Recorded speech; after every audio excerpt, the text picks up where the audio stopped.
টিতে ক্লিক করার জন্য আপনাদেরকে জানাই অসংখ্য ধন্যবাদ। আপনারা দেখছেন আপনাদের প্রিয় ইউটিউব চ্যানেল এমপ্লয়ার সাপোর্টার। তো ফ্রেন্ডস, ইতিমধ্যেই রাজ্য সরকারি কর্মচারীদের জন্য দারুণ খুশির খবর মাননীয় মুখ্যমন্ত্রী ঘোষণা করলেন। ভিডিওটি সম্পূর্ণ দেখবেন।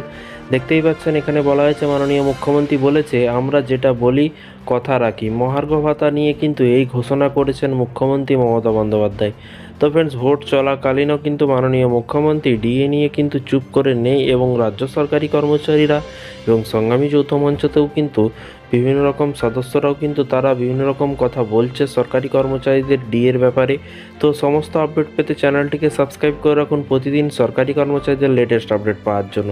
তো ফ্রেন্ডস দেখুন, এখানে বলা হয়েছে আমরা যেটা বলি কথা রাখি। মহার্ঘ ভাতা নিয়ে কিন্তু এই ঘোষণা করলেন মুখ্যমন্ত্রী মমতা বন্দ্যোপাধ্যায়। কি বলা হয়েছে? মহার্ঘ ভাতা বা মমতা বন্দ্যোপাধ্যায়, দেখুন, মহার্ঘ ভাতা নিয়ে বড় ঘোষণা করলেন রাজ্যের মুখ্যমন্ত্রী মমতা বন্দ্যোপাধ্যায়। সরকারি কর্মীদের প্রাপ্য ডিএ নিয়ে কিন্তু বড় ঘোষণা করলেন মমতা। ভোট প্রচারের পূর্বে মেদিনীপুরে গিয়ে তৃণমূল নেত্রী বৃহস্পতিবার এগরার সভামঞ্চ থেকে মমতা বলেন, বাজেটে ঘোষণা করা হয় 4% অতিরিক্ত ডিএ, যা মে মাসের 1 তারিখ থেকেই কিন্তু শুরু হওয়ার কথা ছিল। তা কর্মীরা হাতে পেতেন 1 জুনে, কিন্তু এবারে তা এপ্রিল মাসে এগিয়ে আনা হয়েছে, অর্থাৎ এরিয়ার বা বাকি ডিএ অংশটুকুও দেয়া শুরু হয়ে গিয়েছে। তো এর পাশাপাশি গত 21শে ডিসেম্বর রাজ্যের সরকারি কর্মচারীদের ডিএ 4% বাড়ানোর কথাও ঘোষণা করেছিলেন মুখ্যমন্ত্রী মমতা বন্দ্যোপাধ্যায়। ইতিমধ্যে সেই বর্ধিত ডিএ হাতে পাচ্ছেন রাজ্যের সরকারি কর্মচারীরা। তিনি রাজ্যের সরকারি কর্মচারীদের নিজের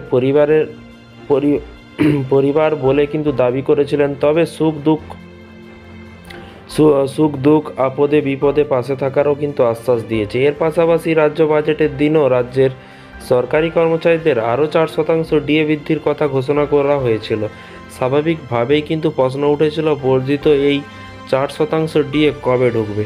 এর পাশাপাশি দেখুন বলা হয়েছে, মমতা বন্দ্যোপাধ্যায় বলেন যে আমরা যেটা বলি কথা রাখি। আমরা সরকারি কর্মচারীদের বলেছিলাম যে মে থেকেই পে কমিশনের 4% ডিএ দেওয়া হবে। মে মাস মানে কিন্তু আপনারা টাকাটা হাতে পাবেন জুন মাসে, অঙ্কে তাই বলে। কিন্তু আমি তো আপনাদের দিদি হই, তাই আমরা ঠিক করলাম যে আমরা মে মাসের 1 তারিখ থেকে টাকাটা দেব না, আমরা দেব এপ্রিল থেকেই কিন্তু টাকাটা দেব, এরকমটাই কিন্তু মাননীয় মুখ্যমন্ত্রী বলেছে।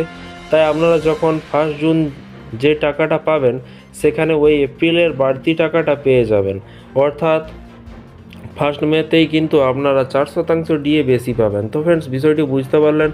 মাননীয় মুখ্যমন্ত্রীর টাকা সামর্থ্য থাকলে কিন্তু পুরোপুরি 50% ডিএ কিন্তু দিতে পারতো, কিন্তু এই মুহূর্তে দিতে পারছে না। দেখা যাক, কেননা মাননীয় মুখ্যমন্ত্রী লক্ষ্মীর ভাণ্ডার বিভিন্ন রকম বড় প্রকল্প চালাচ্ছে। লক্ষ্মীর ভাণ্ডার, কৃষক বন্ধু, বিভিন্ন রকম প্রকল্প কিন্তু চালাচ্ছে। সেই প্রকল্পতেই প্রচুর পরিমাণে টাকা খরচ হচ্ছে।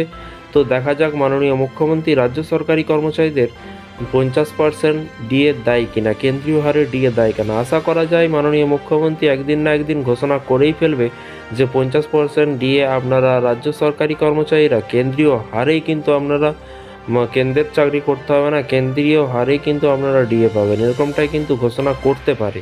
তো চ্যানেলের সাথে থাকুন, সমস্ত রকমের সরকারি কর্মচারীদের আপডেট পেতে চ্যানেলটিকে ফলো করে রাখুন পরবর্তী লেটেস্ট আপডেট পাওয়ার জন্য। ভালো থাকবেন, সুস্থ থাকবেন এবং নিজের খেয়াল রাখবেন। Thank you.